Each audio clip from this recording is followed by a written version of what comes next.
Okay,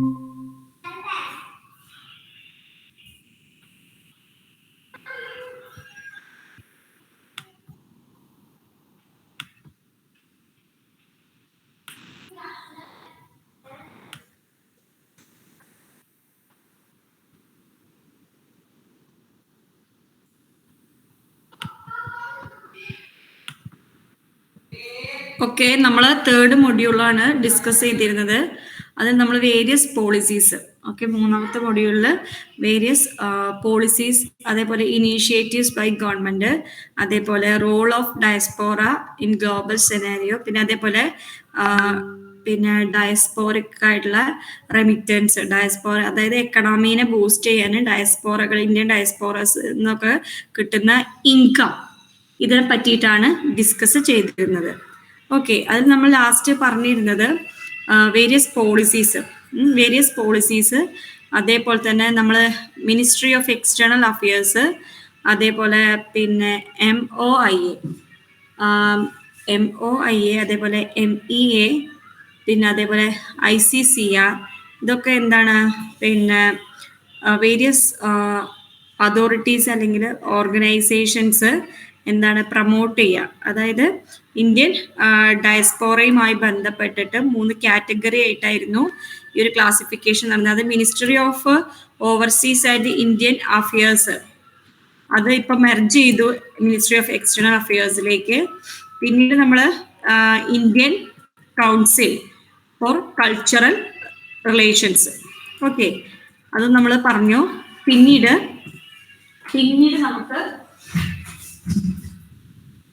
പിന്നീട് നമുക്ക് പറയാനുള്ളത് നോർക്ക പറഞ്ഞു. അതേപോലെ ഡയസ്പോറ പോളിസീസ്,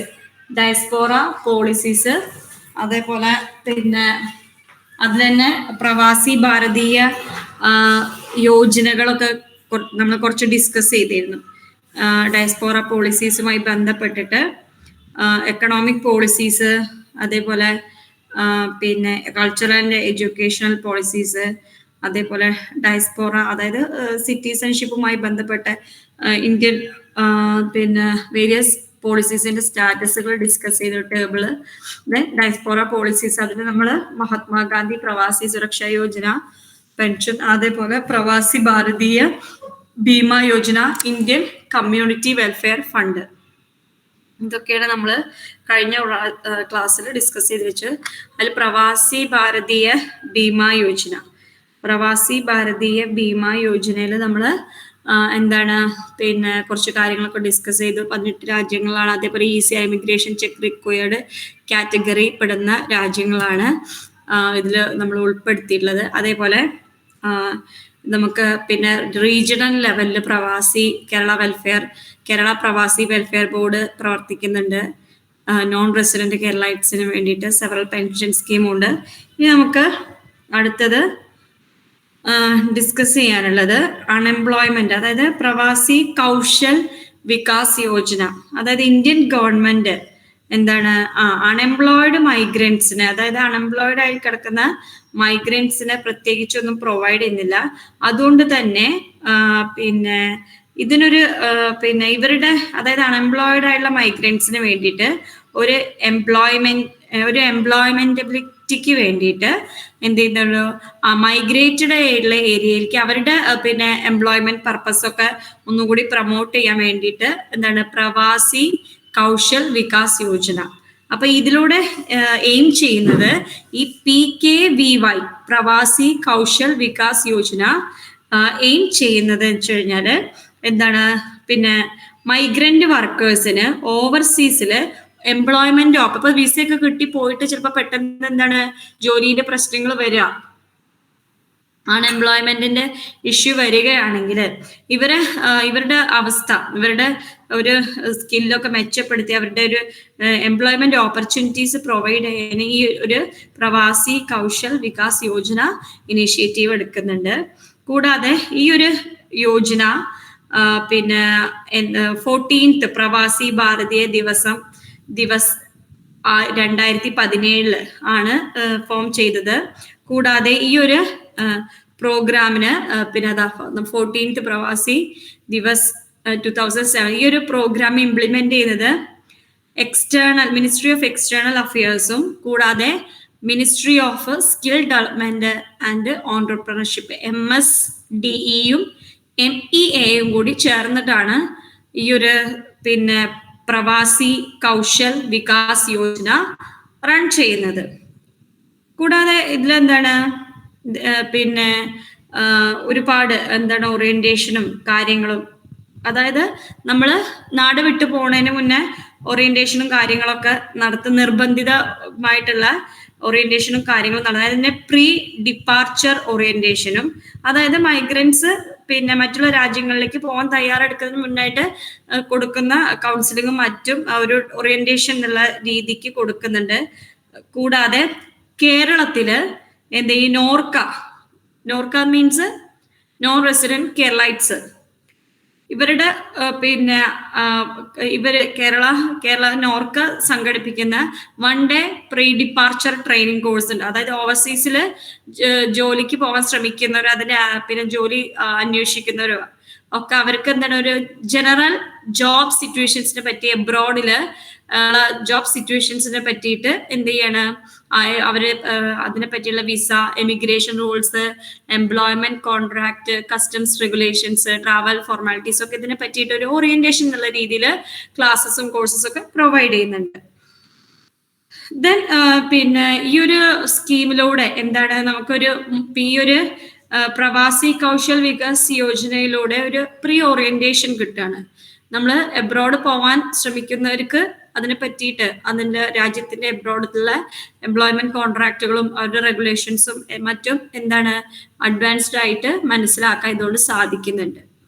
നമ്മളൊക്കെ കേട്ടിട്ട് പിന്നെ ഗവൺമെന്റിന്റെ ആഡ് തന്നെ ഉണ്ടായിട്ടുണ്ട് അല്ലെ, നമുക്കൊരു പിന്നെ നമ്മൾക്ക് വിദേശത്തൊരു എംപ്ലോയർ ജോബ് ഓഫർ ചെയ്യുകയാണെങ്കിൽ അയാളെ പറ്റിയിട്ട് നമ്മൾ പല ഡീറ്റെയിൽസും അയാള് പിന്നെ ഓതറൈസ്ഡ് ആണോ, പിന്നെ എന്താണ് മിനിസ്ട്രി ഓഫ് എക്സ്റ്റേണൽ അഫയേഴ്സിൽ നമ്മൾ അറിയിക്കണം നമ്മൾ പോകുന്ന കാര്യങ്ങളും. അപ്പൊ ഒരു ഗവൺമെന്റ് പ്രൊട്ടക്ഷൻ എന്നുള്ള രീതിക്കാണ് ഇത്തരത്തിലുള്ള കാര്യങ്ങൾ, അതായത് വിദേശത്ത് നിന്ന് ബുദ്ധിമുട്ടേണ്ട ഒരു അവസ്ഥ വരാതിരിക്കാൻ.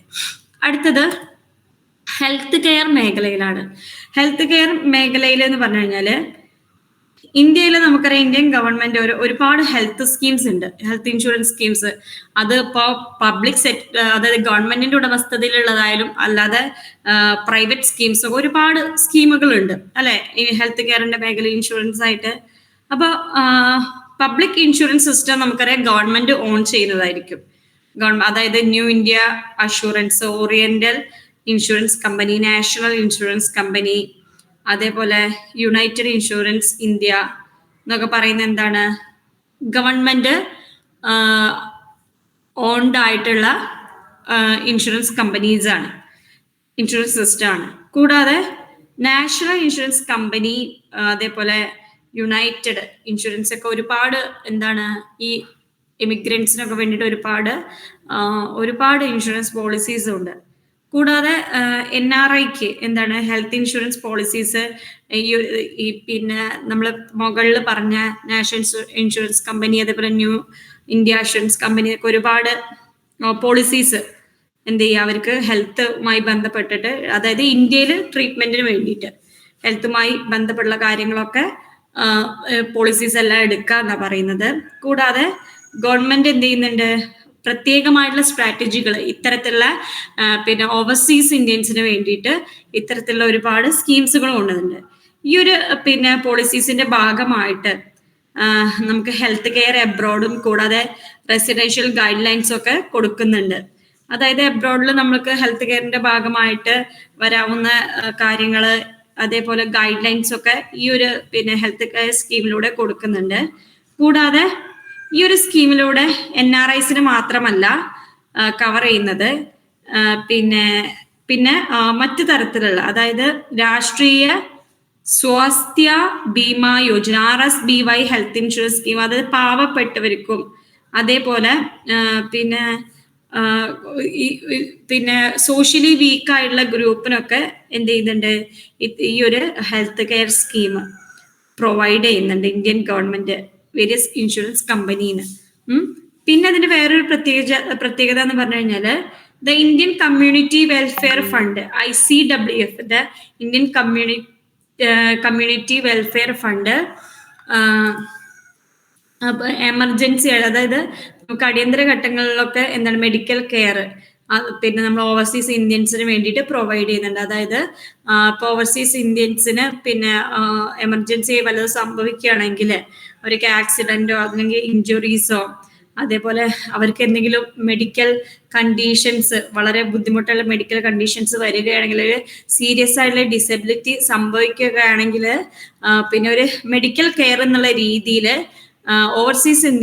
ഓവർസീസിലുള്ള ഇന്ത്യൻസിന് വേണ്ടിയിട്ട് the community welfare fund provide ചെയ്യുന്നുണ്ട്. പിന്നെ കൂടാതെ എന്താണ് ഈ ഒരു fund first 10 years fund exist ചെയ്യുന്നത്. പിന്നെ എന്ത് ചെയ്യുന്നുണ്ട്, കുറച്ചും കൂടിയും അതെന്ത് ചെയ്യുന്നുണ്ട്, നമുക്ക് പിന്നെ പോളിസി പ്രീമിയം കൂടിയിട്ട് അത് നമുക്ക് റിന്യൂ ചെയ്തിട്ട് കണ്ടിന്യൂസ് ആയിട്ട് ഉപയോഗിക്കാം. ഇതിന്റെ ഒരു ഭാഗമായിട്ട് എന്താണ് പ്രൊട്ടക്ഷൻ കിട്ടുന്നുണ്ട്. അതായത് Pravasi Bharatiya Bima Yojana insurance scheme, Pravasi Bharatiya Bima Yojana insurance scheme ഒരുപാട് എമിഗ്രന്റ് വർക്കേഴ്സിന് ഒരുപാട് ഹോസ്പിറ്റലിലെ കോസ്റ്റ് ഒക്കെ അവർക്ക് വരികയാണെങ്കിൽ അതെല്ലാം പിന്നെ അതൊന്ന് മിനിമൈസ് ചെയ്യാനും, കൂടാതെ പിന്നെ എന്താണ് ബർത്ത് റിലേറ്റഡ് ആയിട്ടുള്ള ഹോസ്പിറ്റൽ കോസ്റ്റുകൾ വരുന്നതും, അതേപോലെ മെറ്റേണിറ്റി ബെനിഫിറ്റ്സും വേണ്ട ഡോക്യുമെന്റ്സ് ഒക്കെ നമ്മൾ സബ്മിറ്റ് ചെയ്യുകയാണെങ്കിൽ അവർക്ക് ഇതിനു വേണ്ടിയുള്ള ബെനിഫിറ്റ് കിട്ടുന്നതായിരിക്കും. കൂടാതെ കേരള പ്രവാസി വെൽഫെയർ ബോർഡ് എന്ത് ചെയ്യുന്നുണ്ട്, ഇനി കേരളത്തിൽ നമ്മൾ ഇന്ത്യ പറഞ്ഞിട്ട് പിന്നെ പറയുന്നത് കേരളമാണ്. കേരള പ്രവാസി വെൽഫെയർ ബോർഡ് ഇത് പ്രൊവൈഡ് ചെയ്യുന്നുണ്ട് ഫിനാൻഷ്യൽ അസിസ്റ്റൻസ്, അതായത് മെഡിക്കൽ ട്രീറ്റ്മെന്റിനും അതുപോലെ ഡെത്ത്, ആക്സിഡന്റ് ഇൻഷുറൻസ് സ്കീമൊക്കെ ഈ കേരള പ്രവാസി വെൽഫെയർ ബോർഡ് പ്രൊവൈഡ് ചെയ്യുന്നുണ്ട്.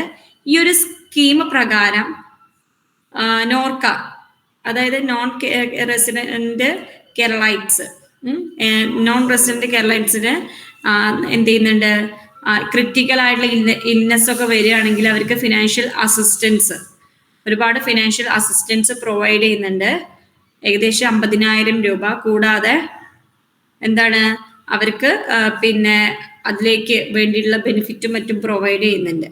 പിന്നെ ഈ ഒരു ഫിനാൻഷ്യൽ അസിസ്റ്റൻസ്, അതായത് ഫിനാൻഷ്യൽ അസിസ്റ്റൻസ് കൊടുക്കുകയും ബുദ്ധിമുട്ടുള്ള സമയത്ത്, അതേപോലെ പിന്നെ എന്തെങ്കിലും അസിസ്റ്റൻസ് മെഡിക്കൽ ട്രീറ്റ്മെന്റിനും, അതേപോലെ മറ്റുള്ള എന്താണ് വീൽ ചെയർ അങ്ങനെ വരുന്ന ഫിസിക്കൽ ഡിസബിലിറ്റിക്ക് എന്തെങ്കിലും എയ്ഡുകൾ വേണമെങ്കിൽ അതൊക്കെ ഫിസിക്കൽ ഡിസബിലിറ്റി ഓവർകം ചെയ്യാനുള്ള എയ്ഡ്സ് ഒക്കെ പ്രൊമോട്ട് ചെയ്യുന്നുണ്ട്. ഓക്കെ, അടുത്തത് പെൻഷൻ. നമ്മൾ ഫസ്റ്റ് അൺഎംപ്ലോയ്മെന്റ്, ഹെൽത്ത് കെയർ, ഇനി പെൻഷൻസ് ആണ്. India's national pension scheme government sponsored pension system ആണ്. ഇവിടെ പിന്നെ ഇനീഷ്യലി ഇത് ലോഞ്ച് ചെയ്തത് ഗവൺമെന്റ് എംപ്ലോയീസിന് വേണ്ടിയിട്ടായിരുന്നു, ഇന്ത്യസ് നാഷണൽ പെൻഷൻ സ്കീം. പിന്നീട് എന്ത് ചെയ്തു, NRIക്കും എന്ത് ചെയ്തു, യുണീക്ക് അതായത് യുണീക്ക് ആയിട്ടുള്ള permanent retirement account number, PRAN എന്നാണ്, പെർമനന്റ് റിട്ടയർമെന്റ് അക്കൗണ്ട് നമ്പർ ഉണ്ടെങ്കിൽ അവർക്ക് എന്ത് ചെയ്യാം, ഈ ഒരു പെൻഷൻ സ്കീം സബ്സ്ക്രൈബ് ചെയ്യാം. അത് എസ്പെഷ്യലി ആർക്കുള്ളതാണ്, NRIസിനുള്ളതാണ്. അപ്പൊ ഇതിന്റെ ഭാഗമായിട്ട് അവർക്ക് എന്താണ്, NRIക്ക് പിന്നെ എന്താണ് സ്കീമിൽ പേ ചെയ്താൽ അവർക്ക് എന്ത് ചെയ്യുന്നുണ്ട്, നോർമൽ ബാങ്കിങ് ചാനൽ വഴി അവരെ ഫണ്ട് എന്ത് ചെയ്യുക, പ്രൊവൈഡ് ചെയ്യാൻ ഡയസ്പോറ സേവിങ്സ് അക്കൗണ്ട് വഴി. കൂടാതെ നാഷണൽ പെൻഷൻ സ്കീം എന്താണ് അവരുടെ വിൽ ബി ക്ലോസ് ചെയ്യുക, അതായത് അവര് വ്യത്യസ്തമായിട്ടുള്ള സിറ്റിസൺഷിപ്പ് അക്വയർ ചെയ്യുകയാണെങ്കിൽ അവർക്ക് എന്താ ചെയ്യുക, ഇന്ത്യൻ സിറ്റിസൺഷിപ്പ് പിന്നെ ഇല്ലാതാക്കുകയാണെങ്കിൽ അവർക്ക് ഈ ഒരു പെൻഷൻ സ്കീം എന്ത് ചെയ്യുക, സീസ് ചെയ്ത് പോവാം, അതായത് അവർക്കത് ഫോർഫേറ്റ് ചെയ്ത് ഉപേക്ഷിച്ചിട്ട് പോവാം. കൂടാതെ പിന്നെ ഈ ഒരു നാഷണൽ പെൻഷൻ സ്കീമിലൂടെ ഗവൺമെന്റ് എംപ്ലോയീസിന് മാത്രമല്ല ബെനിഫിറ്റ് കിട്ടുന്ന, NRIനും കിട്ടുന്ന ഒരു പിന്നെ സ്പെഷ്യൽ ആയിട്ടുള്ള നാഷണൽ പെൻഷൻ സ്കീമാണ് ഈ ഒരു പ്രാൺ എന്ന് പറയുന്നത്. പെർമനന്റ് റിട്ടയർമെന്റ് അക്കൗണ്ട് നമ്പർ ഉള്ളവർക്ക് എന്ത് ചെയ്യാം, ഈ ഒരു pension national pension scheme apply ചെയ്യാം. അടുത്തത് 2012 വേറൊരു കാര്യം, 2012 അഡീഷണൽ ആയിട്ട് 2012 ഗവൺമെന്റ് ലോഞ്ച് ചെയ്തിട്ടുണ്ട് മഹാത്മാഗാന്ധി സുരക്ഷ പ്രവാസി യോജന. മഹാത്മാഗാന്ധി സുരക്ഷ പ്രവാസി യോജന ഇതിന്റെ ഭാഗമായിട്ട് MGPSY, ഒരു വളണ്ടറി സ്കീമാണ്. അതായത് ഇന്ത്യൻസിന് എന്താണ് ഒരു സോഷ്യൽ സെക്യൂരിറ്റിക്ക് വേണ്ടിയിട്ട് ECR അതായത് എമിഗ്രേഷൻ ചെക്ക് റിക്വേർഡ് കൺട്രീസിലുള്ള ഇന്ത്യൻസിന് വേണ്ടിയിട്ട് എന്താ ഇതുണ്ട്, പിന്നെ ഒരു സ്കീം തുടങ്ങിയിരുന്നു 2012. പക്ഷെ അതിൽ വേണ്ടത്ര സബ്സ്ക്രൈബേഴ്സ് ഇല്ലാത്തതുകൊണ്ട് തന്നെ ആ സ്കീം അബാൻഡൻ ചെയ്തു 2017 ഒന്ന് മെൻഷൻ ചെയ്തു എന്ന് മാത്രം. ഓക്കെ, ദെൻ അടുത്തത് കേരളത്തില് നോൺ റെസിഡന്റ് കേരളൈറ്റ്സിന് വേണ്ടിയിട്ട് കണ്ടിന്യൂസ് ആയിട്ട് കോൺട്രിബ്യൂട്ട് ചെയ്ത ഫണ്ടാണ് വെൽഫെയർ ഫണ്ട്. ഈ വെൽഫെയർ ഫണ്ടില് 60 വയസ്സ് വരെയുള്ളവർക്ക് എന്താണ് പിന്നെ ഇതിൽ ജോയിൻ ചെയ്യാം. അവർക്ക് 60 വയസ്സിന് ശേഷം ഒരു മന്ത്ലി പെൻഷൻ എന്നുള്ള രീതിയിൽ പിന്നെ അതായത് പിന്നെ ഏജിന് ശേഷം 60 വയസ്സിന് ശേഷം ഒരു മന്ത്ലി പെൻഷനുള്ള രീതിയിൽ ഫണ്ട് അവൈലബിൾ ആവുന്നുണ്ട്. ഓക്കെ, ദെൻ ഇത് പിന്നെ ഈ ഒരു പെൻഷൻ സ്കീമുകളൊക്കെ ഒരുപാട് എന്താണ് ബെനിഫിറ്റ് ഉള്ള കാര്യങ്ങളാണ്. ഓക്കെ, അടുത്തത് എക്കണോമിക് ഹാർഡ്ഷിപ്പ്.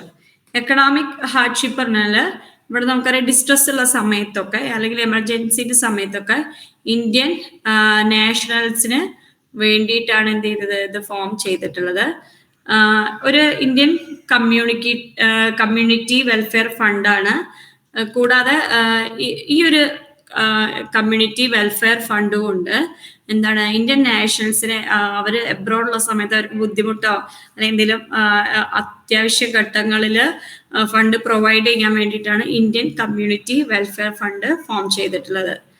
ഇതിന്റെ ഭാഗമായിട്ട് ഈ ഒരു ICWFന്റെ ഭാഗമായിട്ട് അതായത് നാഷണൽസ് എബ്രോഡിലുള്ള ഇന്ത്യൻ നാഷണൽസിന് വേണ്ടിയിട്ട് അവരുടെ ബോർഡിങ്ങിനും ലോഡ്ജിങ്ങിനും അവർ താമസത്തിനും മറ്റും വേണ്ടിയിട്ട് എന്താണ് റൺ ചെയ്യുന്ന പിന്നെ ഇന്ത്യൻ മിഷന് വേണ്ടിയിട്ട് റൺ ചെയ്യുന്നതാണ് ഈ ഒരു ഇന്ത്യൻ കമ്മ്യൂണിറ്റി വെൽഫെയർ ഫണ്ട് എന്ന് പറയുന്നത്.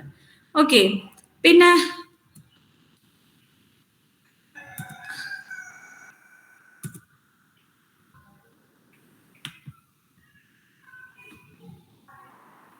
അടുത്തത്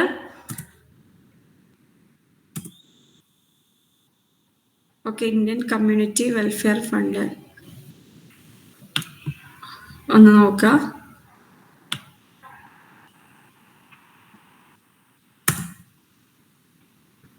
ഒരു മിനിറ്റ്.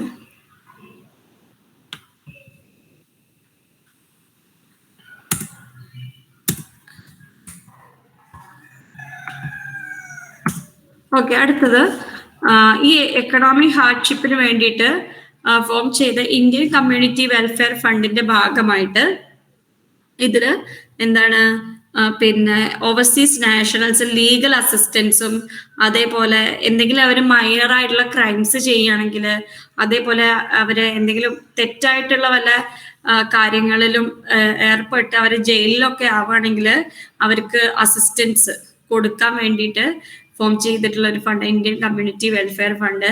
കൂടാതെ legal assistance, financial assistance Indian വിമനും അതേപോലെ തന്നെ അവര് ചീറ്റ് ചെയ്യപ്പെടുകയാണെങ്കിൽ അല്ലെങ്കിൽ അവർക്ക് ഫോറിൻ സ്പൗസ് അല്ലെങ്കിൽ അവരെ അബ്യൂസ് ചെയ്യപ്പെടുകയാണെങ്കിലും അവരെ അസിസ്റ്റ് ചെയ്യുന്നതാണ് ഈ ഒരു ICWF.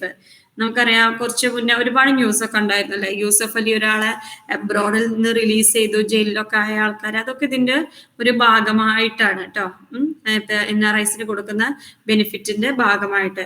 പിന്നെ എന്താണ് ഇതിന്റെ ഭാഗമായിട്ട് ചിലപ്പോൾ ഇന്ത്യൻ നാഷണൽസിന് ചിലപ്പോൾ മൈനർ ആയിട്ടുള്ള ഒഫൻസസ് ഒക്കെ ചെയ്യുകയാണെങ്കിൽ അല്ലെങ്കിൽ ഇല്ലീഗൽ ആയിട്ട് അവർ രാജ്യത്ത് പോയി താമസിക്കുക, ഇതിന്റെ ഭാഗമായിട്ട് അവര് പ്രഥമ ദൃഷ്ട്യ അതായത് പ്രൈമ ഫേഷ്യ അവര് ഫോൾട്ട് അല്ല എന്ന് മനസ്സിലാക്കി അവർ നമ്മളെന്താ ഇന്ത്യൻ എംബസി ഇടപെട്ടിട്ട് ഇന്ത്യൻ നാഷണൽസിനെ ജയിലിൽ നിന്ന് റിലീസ് ചെയ്യുക, അവരെ പിന്നെ അവർക്ക് വേണ്ടിയുള്ള കാര്യങ്ങൾ അവരെ പിന്നെ എന്താണ് എബ്രോഡിൽ നിന്ന് അവരുടെ ഇഷ്യൂസ് ഒന്നും മൈനർ ക്രൈംസ് മാത്രം കേട്ടോ, ചെറിയ ചെറിയ തെറ്റുകൾ വന്നതുകൊണ്ട് അവർ ജയിലിൽ അടയ്ക്കപ്പെട്ട സിറ്റുവേഷനൊക്കെ ഗവൺമെന്റ് തന്നെ ഇന്റർഫിയർ ചെയ്തിട്ട് അവർക്ക് അസിസ്റ്റൻസ് കൊടുക്കുന്നതാണ് ഇന്ത്യൻ കമ്മ്യൂണിറ്റി വെൽഫെയർ ഫണ്ട്. അതില് പിന്നെന്താണ് പിന്നെ മെൻഷൻ ചെയ്യുന്നത് ഗവൺമെന്റ് സ്റ്റേറ്റ് ഗവൺമെന്റ് ഒക്കെ ഈ ഒരു പോളിസീസിന്റെ ഭാഗമായിട്ട് ഇനീഷ്യേറ്റീവ് തുടങ്ങിയിട്ടുണ്ട്. ചെറിയ ഫൈന് അങ്ങനത്തെ ഒക്കെ വരികയാണെങ്കിൽ അവർക്ക് എന്താ റിലീസ് ചെയ്യാനുള്ള കാര്യങ്ങൾ. ദെൻ അടുത്തത് role of Indian diaspora in placing India in global scenario. നമ്മുടെ തേർഡ് മൊഡ്യൂളിലെ രണ്ടാമത്തെ പാർട്ട്. നമുക്കറിയാം ഡയസ്പോറ എന്ന് പറഞ്ഞു കഴിഞ്ഞാൽ ഇന്ത്യൻ ഡയസ്പോറ, അതായത് പിന്നെ ഹോംലാൻഡിന് വേണ്ടിയിട്ട് ഒരുപാട് കോൺട്രിബ്യൂഷൻസ് അല്ലെങ്കിൽ അതിന്റെ ഡെവലപ്മെന്റിന് വേണ്ടിയിട്ട് ഒരു ഇമ്പോർട്ടൻറ്റ് റോളാണ് ഡയസ്പോറകൾക്കൊക്കെ ഉള്ളത്. കൂടാതെ ഈ ഒരു കോൺട്രിബ്യൂഷൻ, അതായത് ഫോറിൻ ഡയറക്റ്റ് ഇൻവെസ്റ്റ്മെന്റ് എന്നുള്ള രീതിയിലും അതേപോലെ ഓൺട്രപ്രണർഷിപ്പ് എന്നുള്ള രീതിയിലൊക്കെ ഒരുപാട് കാര്യങ്ങൾ ചെയ്യുന്നുണ്ട്. കൂടാതെ മിനിസ്ട്രി ഓഫ് എക്സ്റ്റേണൽ അഫയേഴ്സ് അല്ലെങ്കിൽ ministry of overseas Indian affairs ഒക്കെ നമുക്ക് പറയാം ഇന്ത്യയിൽ. പിന്നെ ഒരു ഇന്ത്യയിലെ ഈ ഒരു ഡയസ്പോറ പറഞ്ഞാൽ ലാർജസ്റ്റ് ആണ്, വേൾഡിൽ തന്നെ ലാർജസ്റ്റ് ആഫ്റ്റർ ചൈനയ്ക്ക് ശേഷം. ഏകദേശം നമ്മൾ പറഞ്ഞിരുന്ന ഒരുപാട് പേര് എബ്രോഡ് ഇന്ത്യൻ ഡയസ്പോറ ഒരുപാട് ഓവർസീസിലുണ്ട് എന്നുള്ള കാര്യം.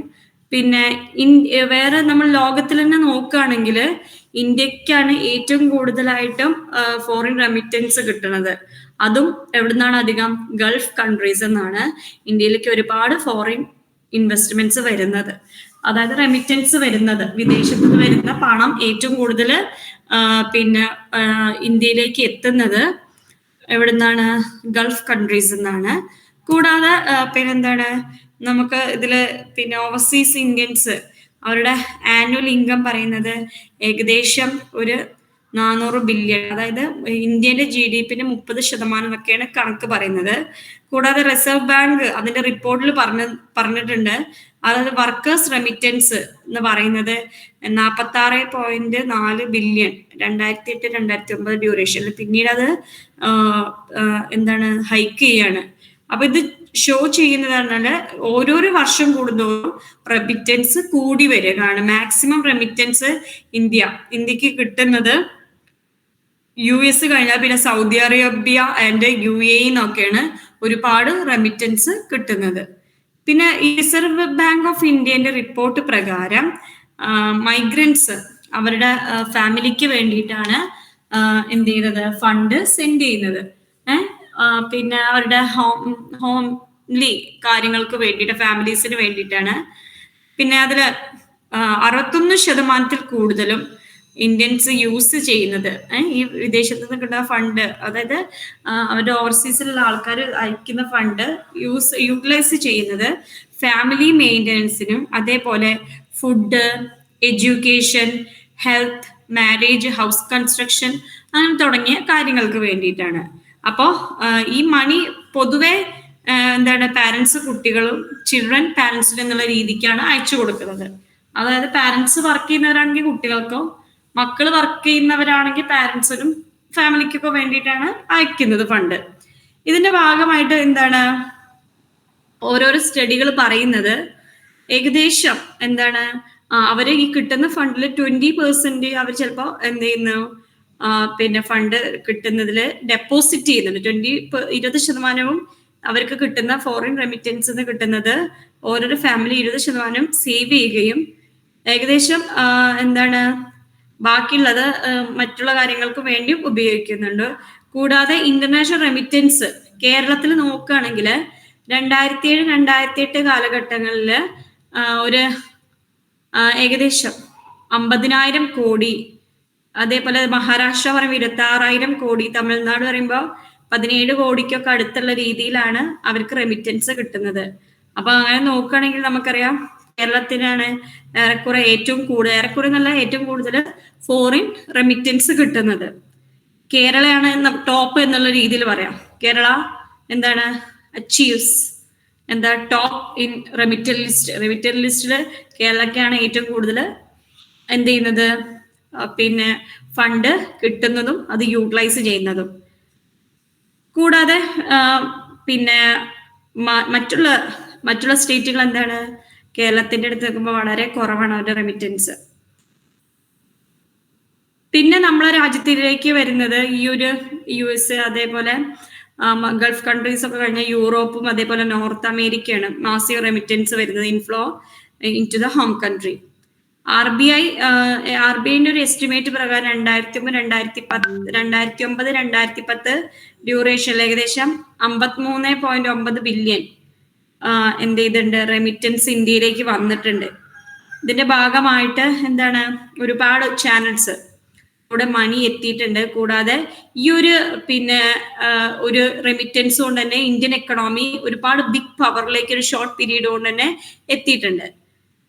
ദെൻ റെമിറ്റൻസ് പറഞ്ഞാൽ നമുക്ക് എന്താ, ഡയസ്പോറേന്റെ റെമിറ്റൻസ് മാത്രമല്ല ഡയസ്പോറേന്റെ കോൺട്രിബ്യൂഷൻ എന്ന് പറയുന്നത്. അവര് എന്താണ് ഫോറിൻ ഡയറക്റ്റ് ഇൻവെസ്റ്റ്മെന്റ്, അതേപോലെ ഔട്ട്സോഴ്സിങ്, ടെക്നോളജി ട്രാൻസ്ഫർ, അതേപോലെ ടൂറിസം, പൊളിറ്റിക്കൽ കോൺട്രിബ്യൂഷൻ ഒക്കെ, അതേപോലെ മോർ നോളജ്, പുതിയ ആറ്റിറ്റ്യൂഡ്, കൾച്ചറൽ ഇൻഫ്ലുവൻസ് ഒക്കെ വരുന്നുണ്ട് എന്നാണ്. അതായത് നമുക്കറിയാം വിദേശത്തുള്ളവര് റെമിറ്റൻസ് മാത്രമല്ല തരുന്നത്, ഒരു കൾച്ചറൽ ട്രാൻസിഷൻ, അതേപോലെ ടൂറിസം എന്നുള്ള രീതിയിലും, അതേപോലെ ടെക്നോളജി ട്രാൻസ്ഫർ ചെയ്യുന്ന രീതിയിൽ എല്ലാത്തിലും എന്താണ് അവരുടെ ഒരു കോൺട്രിബ്യൂഷൻ ഉണ്ട് എന്നാണ് പറയുന്നത്. കൂടാതെ നമുക്ക് ഈ ഒരു ഡയസ്പോറ കൊണ്ട് എന്ത് ചെയ്യും, നമ്മുടെ ഹോംലാൻഡിൽ വേറൊരു പ്രത്യേകത പോവർട്ടി റിഡക്ഷൻ നടത്താൻ സാധിച്ചിട്ടുണ്ട്.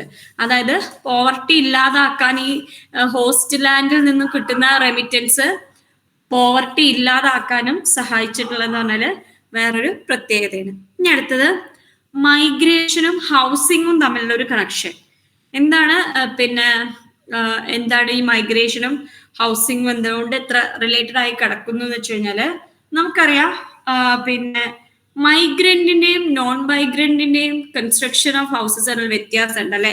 സ്വാഭാവികമായിട്ടും മൈഗ്രന്റിന്റെ ഹോം കൺസ്ട്രക്ഷൻ എന്ന് പറയുന്നത് കുറച്ച് റിച്ച് ആയിരിക്കും അല്ലെ. അതായത് നമ്മളിപ്പോ ഒരു സ്റ്റഡി കണ്ടക്ട് ചെയ്തതില് റിവീൽ ചെയ്യുക, അതായത് സ്റ്റഡി കണ്ടക്ട്, അതായത് സെന്റർ ഫോർ ഡെവലപ്മെന്റ് സ്റ്റഡീസിൽ റിവീൽ ചെയ്തിട്ടുള്ള ഒരു കാര്യമാണ് മൈഗ്രൻസ് ആർ കൺസ്ട്രക്ട് ചെയ്യുന്നത് എന്താണ്, കുറച്ചുകൂടി ലക്ഷൂറിയസ് ആയിട്ടുള്ള ഹൗസസ് ആണ്. കമ്പയർ വെച്ചുമ്പോൾ നോൺ മൈഗ്രൻസിനെ കമ്പയർ ചെയ്ത് നോക്കുമ്പോൾ മൈഗ്രൻസ് ആണ് ഏറ്റവും കൂടുതൽ നല്ല നല്ല ലക്ഷൂറിയസ് ആയിട്ടുള്ള ഹൗസസ് ഒക്കെ കൺസ്ട്രക്ട് ചെയ്തിട്ടുള്ളത്.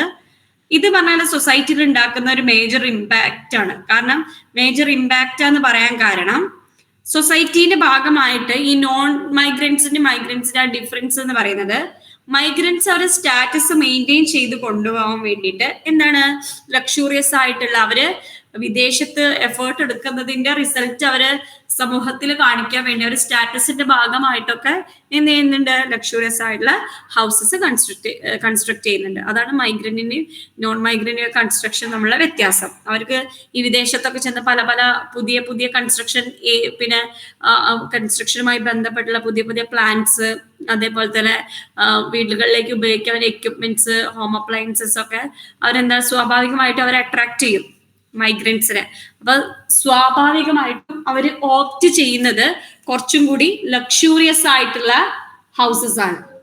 ഓക്കെ, ദെൻ ഹൗസ് ഹോൾഡ്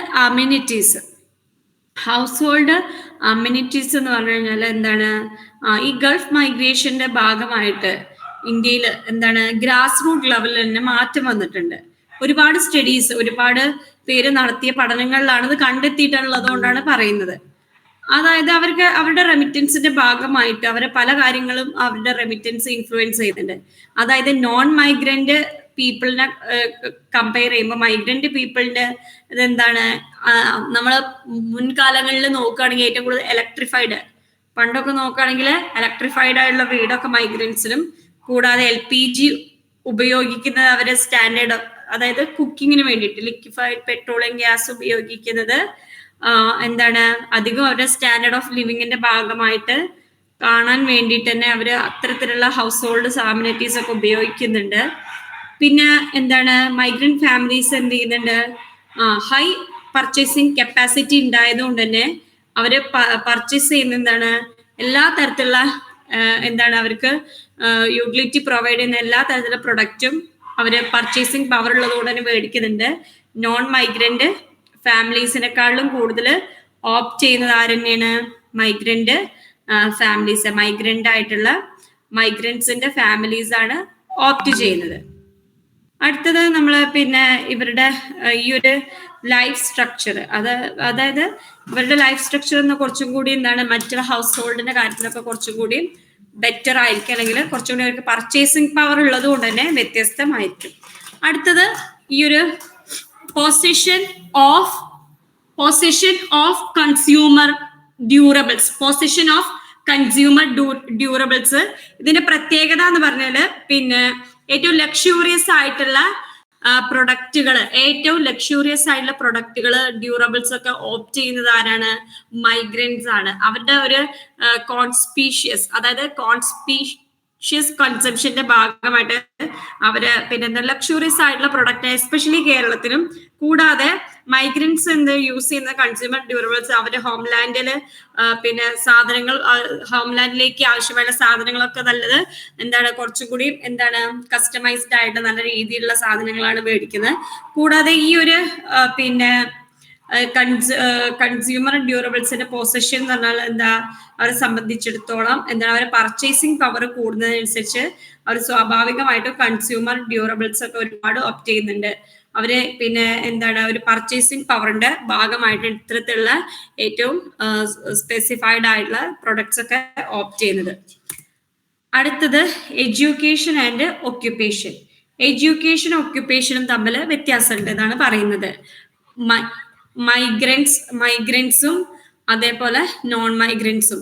മൈഗ്രൻസിന്റെ കാര്യം നമുക്ക് നോക്കാം. നോൺ മൈഗ്രൻസിന്, അതായത് സ്റ്റഡീസ് പ്രൂവ് ചെയ്യുന്നത് മൈഗ്രൻസ് എന്ത് ചെയ്യുന്നുണ്ട്, അവരുടെ റെമിറ്റൻസിന്റെ ഒരുപാട് പങ്ക് എന്തിനു വേണ്ടിയിട്ട്, അവരുടെ കുഞ്ഞുങ്ങളുടെ പഠനത്തിന് വേണ്ടിയിട്ട് യൂട്ടിലൈസ് ചെയ്യുന്നുണ്ട്. അതിന്റെ ഭാഗമായിട്ട് ഹയർ എഡ്യൂക്കേഷൻ കൂടുന്നുണ്ട്. ഹോംലാൻഡിൽ, അതായത് അവർ ഹോംലാൻഡിലേക്ക് റെമിറ്റൻസ് അയക്കുന്ന സമയത്ത് സ്വാഭാവികമായിട്ടും എന്ത് ചെയ്യുന്നുണ്ട്, എഡ്യൂക്കേഷൻ ചിൽഡ്രൻക്ക് പ്രൊവൈഡ് ചെയ്യുന്നുണ്ട്. കൂടാതെ പ്രൊവൈഡ് ചെയ്യുന്നതിന്റെ ഭാഗമായിട്ട് അവർക്ക് ഹയർ എഡ്യൂക്കേഷൻ ഓപ്റ്റ് ചെയ്യുന്നുണ്ട്.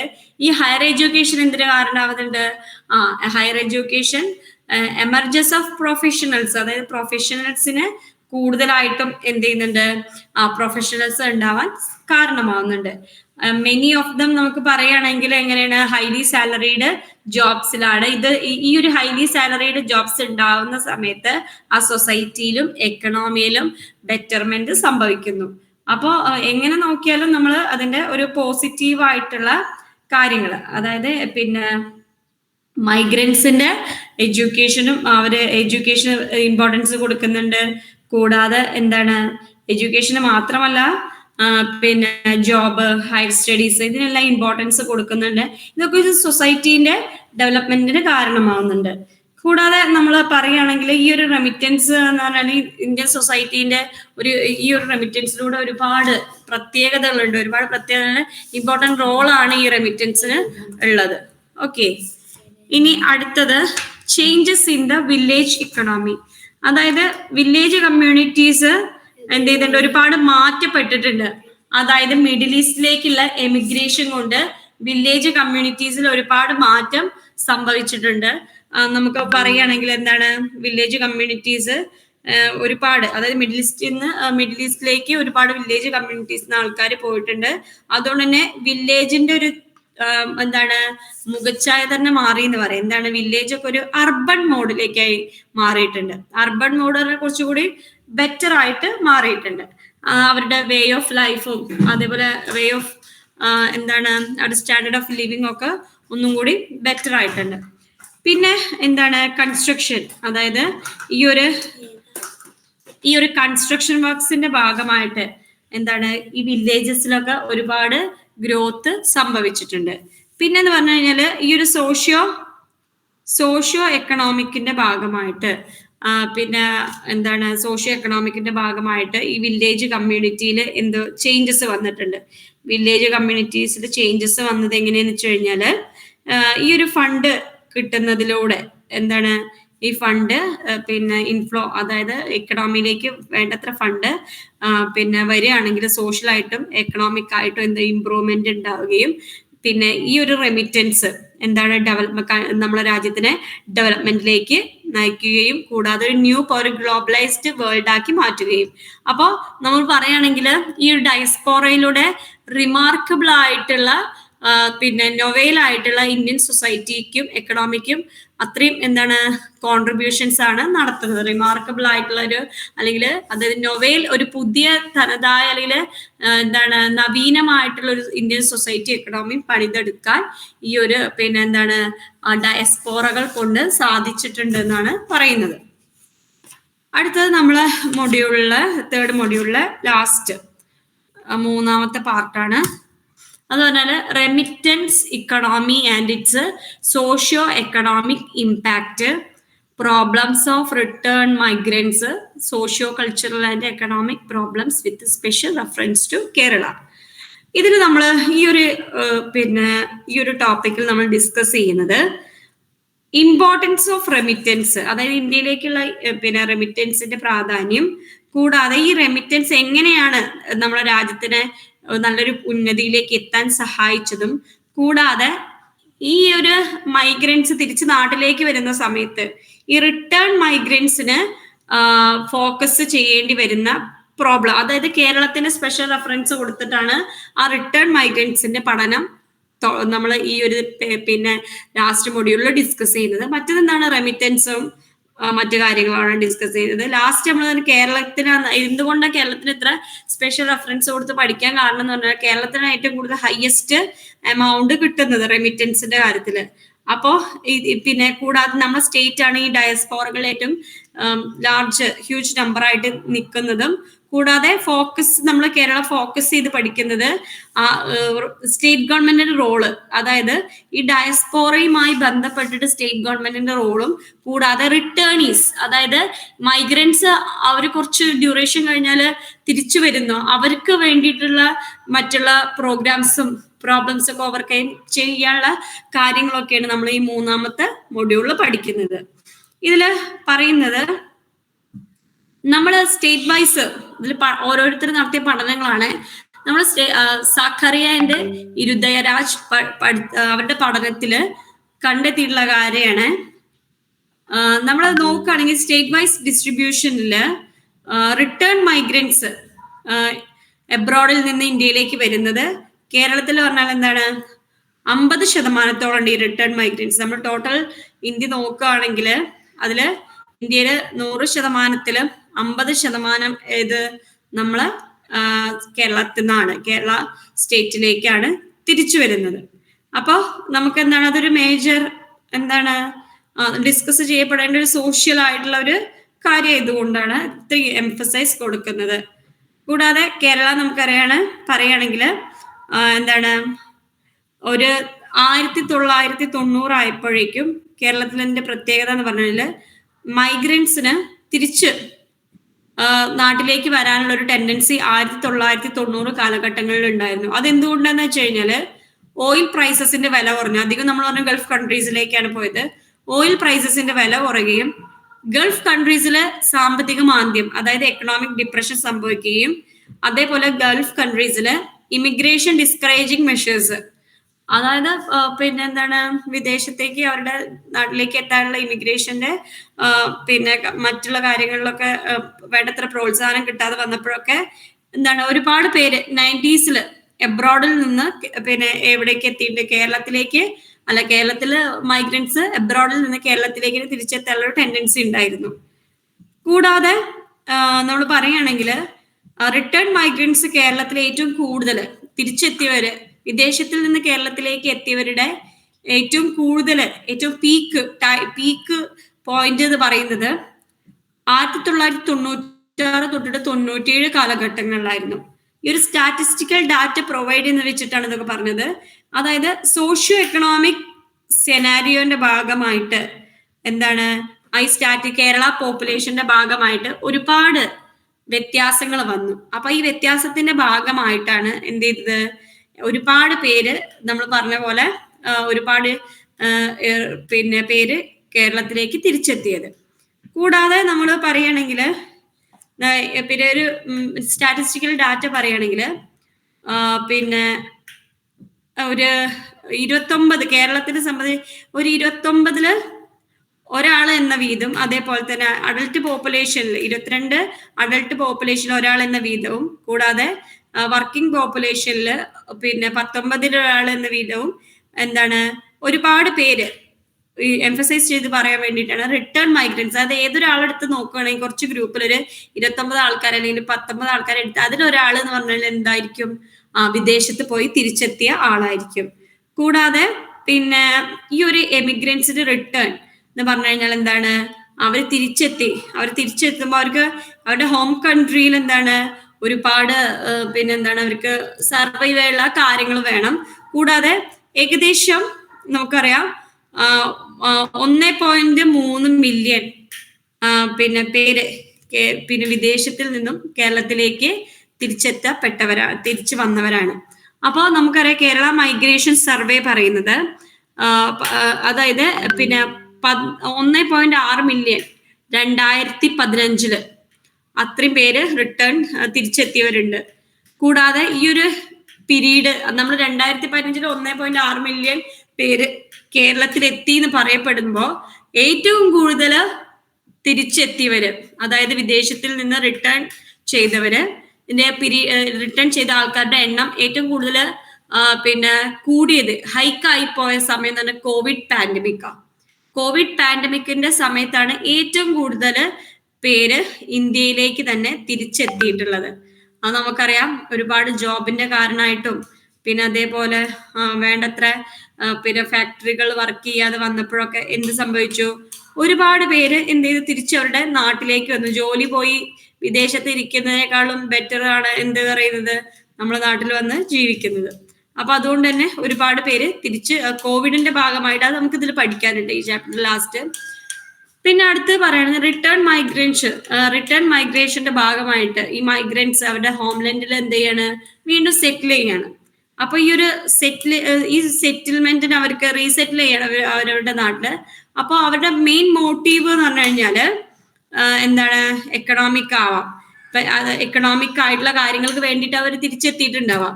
കൂടാതെ ഇവര് തിരിച്ചെത്താൻ കാരണമാവുന്ന ഒരുപാട് സാധ്യതകൾ എന്ന് പറയുന്നത് എന്താണ്, ഒരുപാട് സങ്കീർണമായതും കുറച്ച് ബുദ്ധിമുട്ടുള്ള കാര്യങ്ങളാണ്.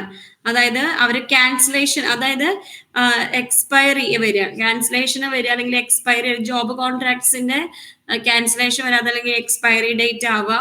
കൂടാതെ ഈ ഫോറിൻ ലേബർ തൊഴിൽ, അതായത് വിദേശത്ത് തൊഴിൽ ചെയ്യുന്ന സമയത്ത് സ്വാഭാവികമായിട്ടും അവർ ഡിസ്ക്രിമിനേഷൻ ഫേസ് ചെയ്യേണ്ടി വരും. അവർ ഹോസ്റ്റ് കൺട്രിയിൽ എത്തപ്പെട്ട് കഴിഞ്ഞാൽ, വേറൊരു വിദേശ രാജ്യത്ത് എത്തപ്പെട്ട് കഴിഞ്ഞാൽ അവർക്ക് എന്ത് ചെയ്യണം, വിവേചനം നേരിടും. അല്ലെ, അവരവിടെ എത്തപ്പെട്ടവരാണ്, അവരവിടുത്തെ നേറ്റീവ്സ് അല്ലല്ലോ. അതിന്റെ ഒരു പ്രശ്നം കൊണ്ടും എന്ത് ചെയ്യാം, അവർ തിരിച്ചു പോരാം. വിദേശത്തിൽ നിന്നും സ്വന്തം നാട്ടിലേക്ക്, ഹോംലാൻഡിലേക്ക് തിരിച്ചു വരാം. അല്ലെങ്കിൽ എന്തായിരിക്കും, വേറൊരു ജോബ് ടെന്യൂർ, അതായത് ജോബിന്റെ കാലാവധിക്ക് ഒരു സ്പെസിഫിക്കേഷൻ ഇല്ലാതെ വരുന്നത്, വരികയും നോൺ പേയ്മെന്റ് വരികയാണെങ്കിൽ അവർക്ക് വേണ്ടത്ര പണം കിട്ടാതെ വരും അവരുടെ ജോലിക്ക്. കൂടാതെ സാലറി എന്താണ് ക്രമാതീതമായിട്ട് കുറയ്ക്കുക. അതേപോലെ വർക്കിംഗ് കണ്ടീഷൻ വളരെ മോശമാവുക, ഡിഫിക്കൽട്ട് ആയിട്ടുള്ള വർക്ക് ആവുക. അതേപോലെ അവരെ വെർബലായിട്ടും ഫിസിക്കലായിട്ടും അബ്യൂസ് ചെയ്യുക. അതേപോലെ എന്താണ് ഹെൽത്ത് ഇഷ്യൂസ് വരിക, അതേപോലെ ഫാമിലി പ്രോബ്ലംസ് ഒക്കെ വരിക. ഇതൊക്കെ ആയിരിക്കാം റിട്ടേണീസിനെ തിരിച്ചവരുടെ നാട്ടിലേക്ക് അവരെ എത്തപ്പെടാനുണ്ടായിട്ടുള്ള കാരണങ്ങൾ. ഇതൊക്കെ ആയിരിക്കാം എന്നാണ് പഠനങ്ങൾ പറയുന്നത്. കൂടാതെ അടുത്തത് നമ്മൾ പറയുന്നത്, എന്താണ് മണ്ണിൽ പണിയെടുത്ത് ജീവിക്കുക എന്നൊരു പോളിസി ഉള്ളവർക്ക് ചില സിറ്റുവേഷൻസ് അല്ലേ, ചില നമ്മുടെ നാട്ടിൽ നമ്മൾ മണ്ണില് പണിയെടുത്ത് ജീവിക്കുന്നതിന്റെ ഭാഗമായിട്ടൊക്കെ ഒരുപാട് പേര് തിരിച്ചെത്തുന്നുണ്ട്. കൂടാതെ വേറെ റീസൺ എന്ന് പറഞ്ഞു കഴിഞ്ഞാല് മറ്റുള്ള ഓവർസീസ് കൺട്രീസിൽ ഉണ്ടാകുന്ന സാമ്പത്തികമായിട്ടുള്ള മാന്ദ്യങ്ങൾ, എക്കണോമിക് റിസഷൻ, എന്താണ് ഈ എക്കണോമിക് പിന്നെ ഫോറിൻ കൺട്രീസിൽ ഉണ്ടായിട്ടുള്ള എക്കണോമിക് റിസഷന്റെ ഭാഗമായിട്ട് ഒരുപാട് മൈഗ്രൻസ് തിരിച്ചെന്ത് ചെയ്യുന്നുണ്ട്, അവരുടെ നാട്ടിലേക്ക് എത്തപ്പെടുന്നുണ്ട്. അപ്പോൾ ഇൻഡിവിജ്വൽ ആയിട്ടും സോഷ്യൽ ആയിട്ടുള്ള ഫാക്ടേഴ്സും സ്വാധീനിക്കുന്നുണ്ട് എന്താണ്, തിരിച്ചവരെ മൈഗ്രൻസിനെ തിരിച്ച് നാട്ടിലേക്ക് എത്തിക്കാൻ വേണ്ടിയിട്ട്. ഇതിൽ ഏറ്റവും ഇമ്പോർട്ടന്റും അതേപോലെ ഏറ്റവും ഡിഫിക്കൽട്ടും ആയിട്ടുള്ള പ്രോബ്ലംസ് റിട്ടേൺ മൈഗ്രൻസ് ഫേസ് ചെയ്യുന്നത് എന്ന് വെച്ച് കഴിഞ്ഞാല് reintegration into their own society. ഇപ്പൊ തിരിച്ച് നാട്ടിലേക്ക് വന്നു കഴിഞ്ഞാലും അവരുടെ സൊസൈറ്റിയുമായിട്ട് വീണ്ടും നമ്മൾ എന്ത് ചെയ്യണം, കൂടിച്ചേരണം, ഏകീകരണത്തോട് നമ്മള് സൊസൈറ്റിയുമായി നമുക്ക് കൂടിച്ചേരണം. അപ്പൊ ഈ ഒരു ചേഞ്ചിങ് എന്താണ്, ഒരു ചേഞ്ചിങ് ആറ്റിറ്റ്യൂഡ് ഉണ്ടല്ലോ, അതായത് changing aspirations of the returnees, അതായത് തിരിച്ചെത്തിയവരുടെ ചില പ്രതീക്ഷകൾ ഉണ്ടാവുമല്ലോ.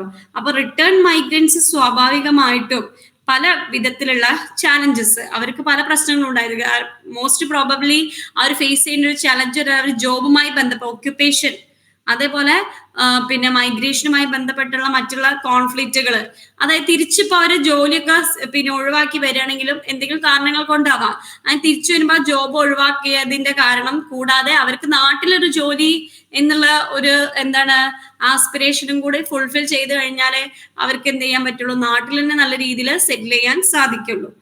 പിന്നെ പറയുന്നത് പല സ്റ്റഡീസും പ്രൂവ് ചെയ്യുന്നത് ഹോസ്റ്റ് സൊസൈറ്റി എന്താണ്, ഹോസ്റ്റ് സൊസൈറ്റി സക്സസ്ഫുൾ ആവുകയാണെങ്കിൽ സ്വാഭാവികമായിട്ടും ഇൻഡിവിജ്വൽസ് എന്ത് ചെയ്യും, കുറച്ച് മെച്ചപ്പെട്ട ജീവിത രീതിയായിരിക്കും.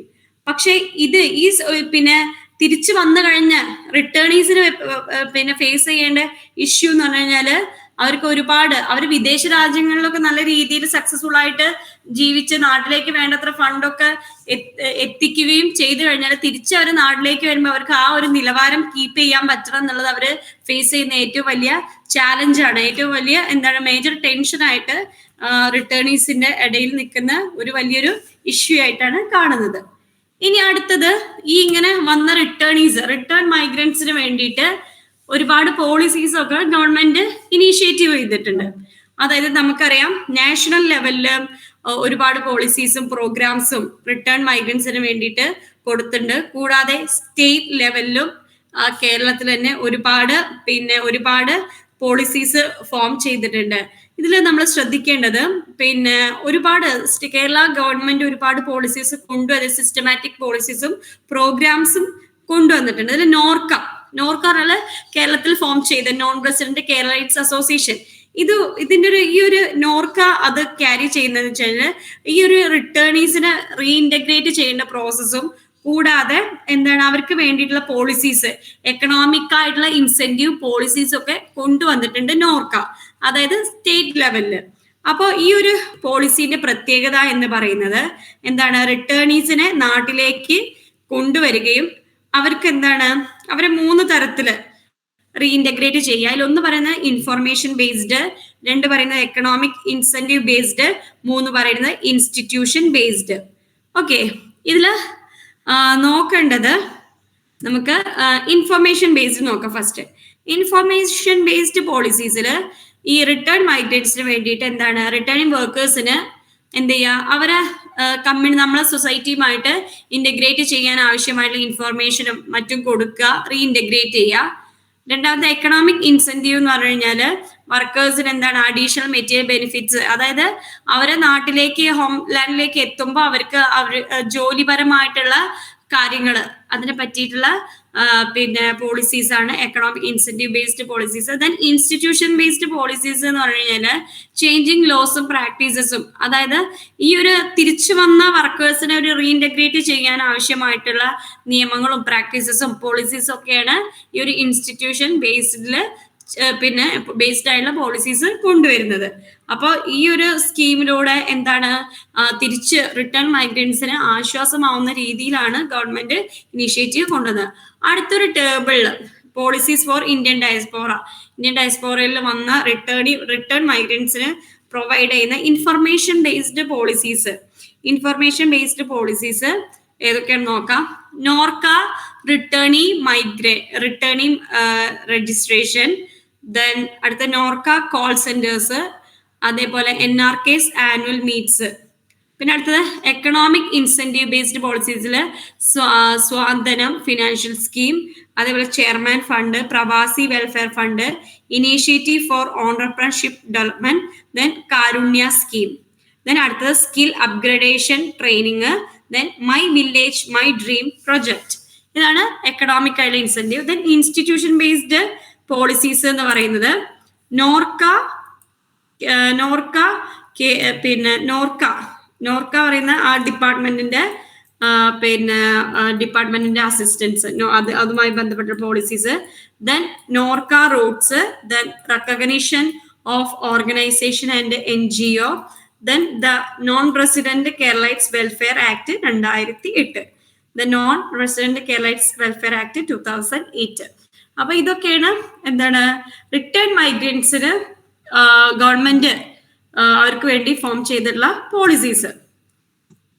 ഓക്കെ, അടുത്തത് നമുക്ക് നോക്കാനുള്ളത് റീഇൻറ്റഗ്രേഷൻ പ്രോബ്ലംസ് ആണ്. ഇവരെ നമ്മൾ നാട്ടിലേക്ക് വന്നു കഴിഞ്ഞാൽ അവരെ എന്താണ് അവരെ നമ്മൾ എന്ത് ചെയ്യണം, ഇവരെ നമ്മൾ ഈ റിട്ടേൺ ചെയ്തവർക്ക് വേണ്ടിയിട്ട് അവരുടെ പ്രോബ്ലംസും അവരുടെ പേഴ്സണലായിട്ടും സിറ്റുവേഷണലായ പ്രോബ്ലംസ് ഒക്കെ ഓവർകം ചെയ്തിട്ട് അവരെന്ത് ചെയ്യാണ്, ഇൻഡിവിജ്വൽ ഫാക്ടേഴ്സിലൂടെ സ്ട്രക്ചറൽ ഫാക്ടേഴ്സ് അവരെ ഒരുമിപ്പിക്കണം അല്ലെ.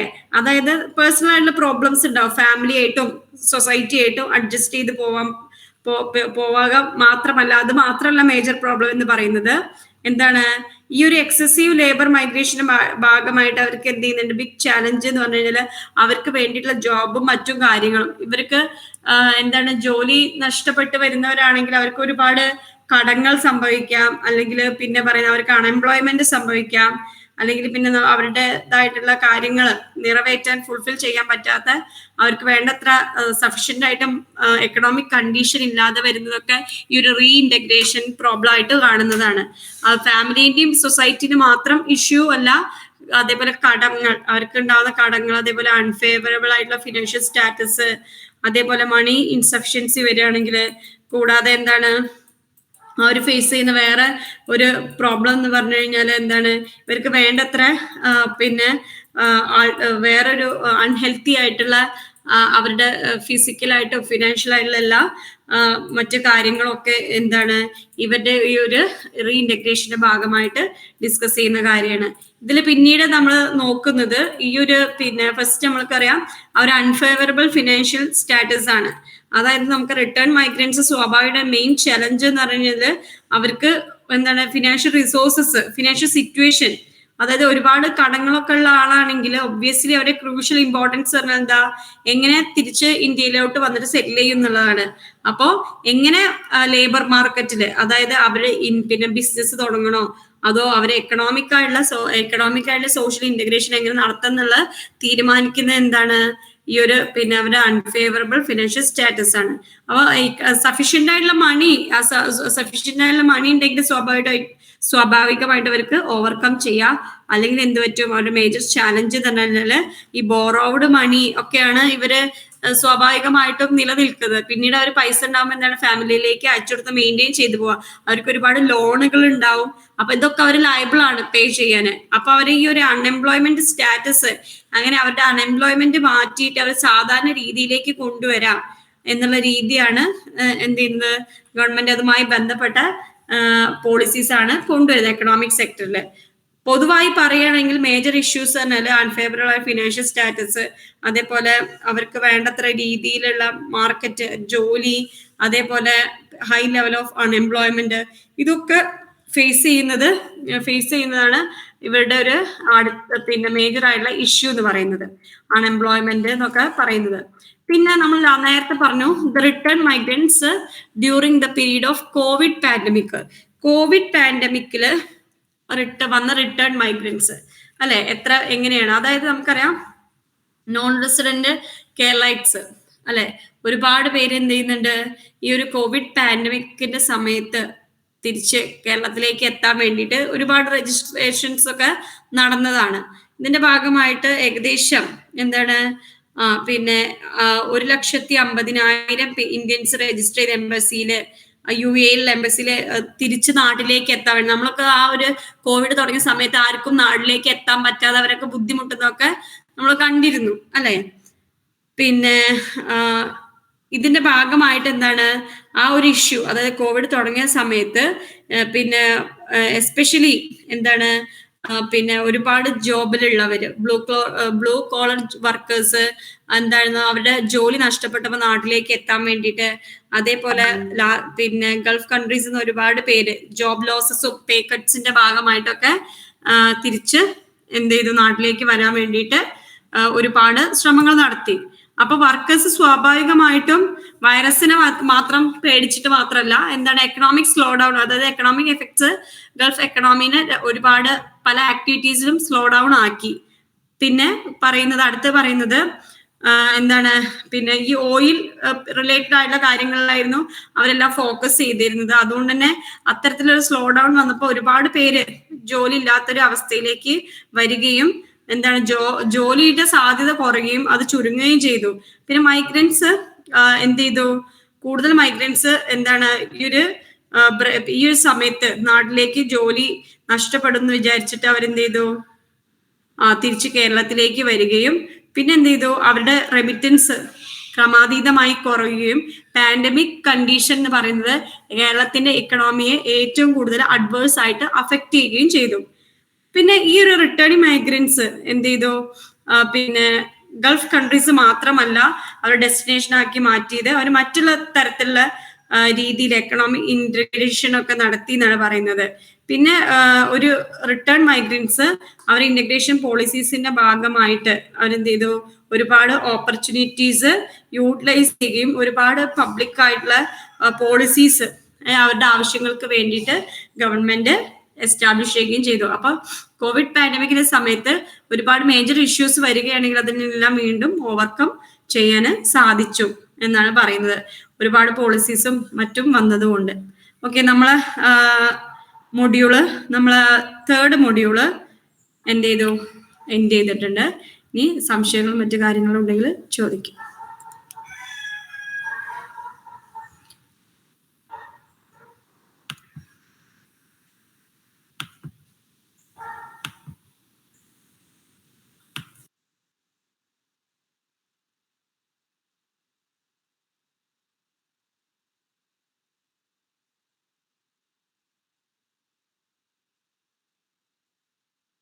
ഓക്കെ, എന്നാലും നമുക്ക് വൈൻഡ് അപ്പ് ചെയ്യാം.